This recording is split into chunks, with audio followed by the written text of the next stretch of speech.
Hello friends, मेरा आज का टॉपिक है mental health awareness. Mental health awareness की मैं बात इसलिए करना चाहती हूँ क्योंकि ये एक बहुत ही इम्पॉर्टेंट आस्पेक्ट है हर एक पर्सन की लाइफ का। मेंटली हेल्दी होना बहुत ही इम्पॉर्टेंट होता है, चाहे वो कोई भी हो, उसको मेंटली हेल्दी रहना बहुत ही ज़रूरी है। आज की डे टू डे की जो लाइफ एक्टिविटीज़ हैं वो इस तरीके से इंगेज्ड हो गई हैं जिसकी वजह से हर एक पर्सन स्ट्रेस में रहता है, एंगर आता है और उसकी पूरी लाइफ स्टाइल जो है वो सेडेंट्री हो गई है, जिसके वजह से वो कोई भी काम ईज़िली नहीं कर पाता है, हमेशा गुस्सा आता रहता है, इरिटेट रहते हैं। अब मैं बात करना चाहती हूँ कि जो हम बात कर रहे हैं मेंटल हेल्थ की, तो ज़रूरी नहीं है कि मैं ये सिर्फ वर्कर्स के लिए बात कर रही हूँ, मैं ये हर एक पर्सन के लिए बात कर रही हूँ, चाहे वो एक छोटा बच्चा हो, चाहे वो बड़ा हो, या फिर कोई बूढ़ा हो, या फिर कोई पर्सन एथलीट पर्सन हो, या फिर कोई प्रेग्नेंट लेडी हो, या फिर कोई हैंडीकैप पर्सन हो, या फिर कोई ऐसे बच्चे जिन्हें कि डिलेड माइलस्टोन, सीपी, या फिर कुछ ऐसी कंडीशंस हैं जिसके वजह से उनकी लाइफ एक्टिविटीज़ जो होती हैं उसमें बैरियर आता है। अब मैं ये बात करती हूँ कि जो मेंटल हेल्थ है वो किस तरीके से हम उसे इम्प्रूव कर सकते हैं। लाइफ में बहुत सारी एक्टिविटी इस तरीके की होती हैं जिसकी वजह से आपकी जो प्रोडक्टिविटी होती है, लाइफ के जो वर्क होते हैं, वो बैरियर रहता है। अब जो हम बात करते हैं, एक एक करके मैं सारे पॉइंट्स को लूँगी। सबसे पहले एज ए फिज़ियोथेरेपिस्ट अगर मैं बात करूँ तो मेरे लिए ये बहुत ही प्लस पॉइंट है। मैं मेंटली हेल्थ अवेयरनेस से रिलेटेड अगर बात करूँ तो सबसे पहले साइकोलॉजिकल काउंसलिंग पेशेंट की करनी बहुत इंपॉर्टेंट होती है और उसका जो कॉन्फिडेंस है उसको गेन करना। तो अगर मैं उसको कोई ट्रीटमेंट दे रही हूँ और उसको देने से पहले मैंने अगर उसकी साइकोलॉजिकल काउंसलिंग कर दी तो उसके अंदर भी एक पॉजिटिव थिंकिंग आएगी और जिसके वजह से वो अपने जो उसका इम्प्रूवमेंट है वो भी अच्छा हो सकता है। तो अब मैं बात करना, तो सबसे पहले अगर हमें ट्रीटमेंट देना है तो उसको साइकोलॉजिकली कॉन्फिडेंस गेन करना है। इन शॉर्ट मैं आपसे सिर्फ इतना कहना चाह रही हूँ कि सेल्फ कॉन्फिडेंस को एनहेंस करना है। अब हम बात कर लेते हैं पेरेंट्स की। तो कुछ पेरेंट्स ऐसे होते हैं कि बच्चों की लाइफ की एक्टिविटीज़ में मॉडिफाई होने की वजह से जो कि उनके लिए हार्मफुल हैं, जो उनके लिए प्रॉब्लमेटिक हैं, लेकिन उसके बावजूद भी बच्चे उसको करते हैं, तो पेरेंट्स उस पर बहुत जल्दी गुस्सा करते हैं और उसे मना करते हैं ये मत करो, वो मत करो। तो मैं आपको ये बताना चाहती हूँ इन शॉर्ट कि किस तरीके से वो उनकी काम को मॉडिफाई कर सकते हैं। आप बच्चे को डायरेक्टली मना करने की बजाय आप उसको बोलो कि आप इसे थोड़ी देर बाद कर लेना, या फिर अब बहुत कर लिया है, अब बाद में। इस तरीके से क्या करना है, उसके साइकोलॉजिकली सपोर्ट को मेंटेन रखना है। हमें इनडायरेक्टली कोई भी इस तरीके से वर्ड्स नहीं बोलने हैं जिसके वजह से बच्चे आपके अगेंस्ट में बोलें। अब मैं बात करना चाह रही हूँ कुछ प्रेग्नेंट लेडीज़ की।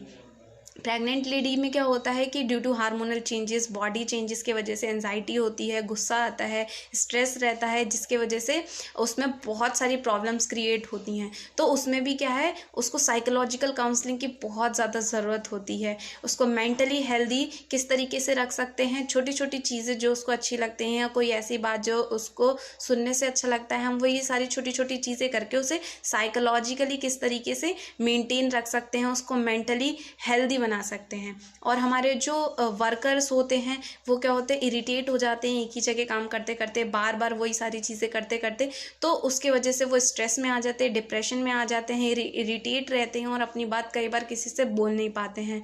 तो इसके लिए क्या है, उन्हें मेंटली किस तरीके से हेल्दी रहना है ये मैं आपको बताती हूँ। कुछ स्पोर्ट्स पर्सन ऐसे होते हैं कि कुछ स्ट्रेस है या कुछ ऐसी कंडीशंस है जिसकी वजह से उनकी प्रोडक्टिविटी, इफ़ेक्टिवनेस, ये जो दोनों हैं वो डिक्रीज़ हो जाती हैं। कुछ ओल्डर पेशेंट्स ऐसे होते हैं कि उनमें उनकी एक तो एज जो है, जो एज जैसे जैसे इंक्रीज़ होती है उसकी वजह से उनकी फ़िज़िकल एक्टिविटी डिटेरिएट होती रहती है और उसकी वजह से उनमें बहुत ज़्यादा इरिटेशन, गुस्सा, स्ट्रेस, ये सारी चीज़ें रहती हैं। तो हमें उन्हें किस तरीके से मेंटेन करना है। और बात हुई हमारी मदर्स की, तो मदर्स हमारे लिए बहुत कुछ करती हैं पेरेंट्स में, और एज वेल एज़ फादर भी। तो दोनों का हमें किस तरीके से साइकोलॉजिकल सपोर्ट रखना है, पेरेंट्स को बच्चों को और बच्चों को पेरेंट्स को साइकोलॉजिकली सपोर्ट बहुत ज़्यादा इम्पॉर्टेंट होता है। अगर ये दोनों आपस में एक दूसरे को कोऑर्डिनेशन से काम करते हैं, एक दूसरे को साइकोलॉजिकल सपोर्ट देते हैं, तो एक हम बहुत ही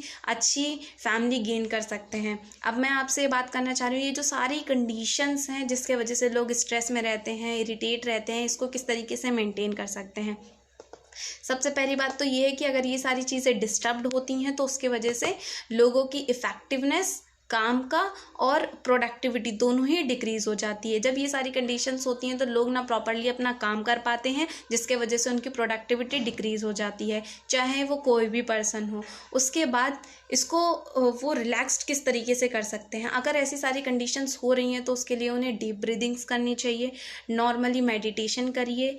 अगर आपको कभी गुस्सा आता है या ऐसी कोई कंडीशन हो रही है जिससे आप बहुत ज़्यादा फ्रस्ट्रेट हो रहे हो, इरिटेट हो रहे हो, तो आपको 2 मिनट बैठ के आइज़ क्लोज करके और कोई भी ऐसी चीज़ जो आपको अच्छी लगती है उसके बारे में सोचिए, या फिर लाइट म्यूज़िक या फिर कोई भी ऐसा काम जो आपको अच्छा लगता है वो उस वक्त आप करिए और डीप ब्रीदिंग्स करिए। और आप अपने आप को एक पॉजिटिव वे में काम करने के लिए हमेशा प्रोत्साहित करिए कि नहीं, मैं ये कर सकता हूँ। अगर कोई काम नहीं हो रहा है, बार बार आप इरिटेट हो रहे हो कि नहीं हो रहा, चलो छोड़ो, नहीं। या फिर कुछ ऐसे बच्चे होते हैं जो कि साइकोलॉजिकली या फिर कुछ उसमें जैसे सीपी के बच्चे हो गए या फिर मस्कुलर डिस्ट्रॉफी के हो गए, डिलेड माइलस्टोन के हो गए या हैंडीकैम बच्चे कुछ हो गए, तो उनके पेरेंट्स उन्हें कुछ इस तरीके से करते हैं कि इन्हें ठीक तो होना नहीं है, क्या करना है ट्रीटमेंट करा के, ये कर तो पाएगा नहीं। और सोसाइटी भी इसी तरीके से बोलती है, मगर नहीं, हाँ पूरा आप उसे 100% ठीक नहीं कर सकते, लेकिन इम्प्रूवमेंट तो आप मोस्टली कर सकते हैं। तो जो वो काम कर पाएगा वो भी नहीं कर पाएगा, इसीलिए आप उसको हमेशा बोलिए कि यू कैन डू इट, आप कर सकते हैं। और हमेशा उन बच्चों का मनोबल जो है उसे बढ़ाते रहिए, चाहे हैंडीकैम पर्सन हो, चाहे वो बच्चा हो, बड़ा हो, कोई भी ऐसा पर्सन हो जिसे मेंटली सपोर्ट की, साइकोलॉजिकल सपोर्ट की ज़रूरत है, तो प्लीज़ उस साइकोलॉजिकल सपोर्ट दीजिए। उसके लिए हमेशा पॉजिटिव बोलिए, उसे बोलते रहिए कि आप ये कर सकते हैं।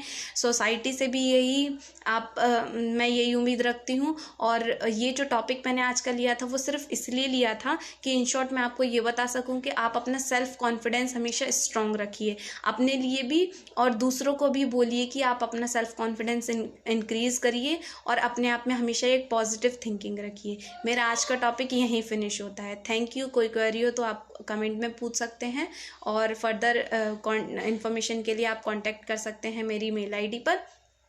Thank you.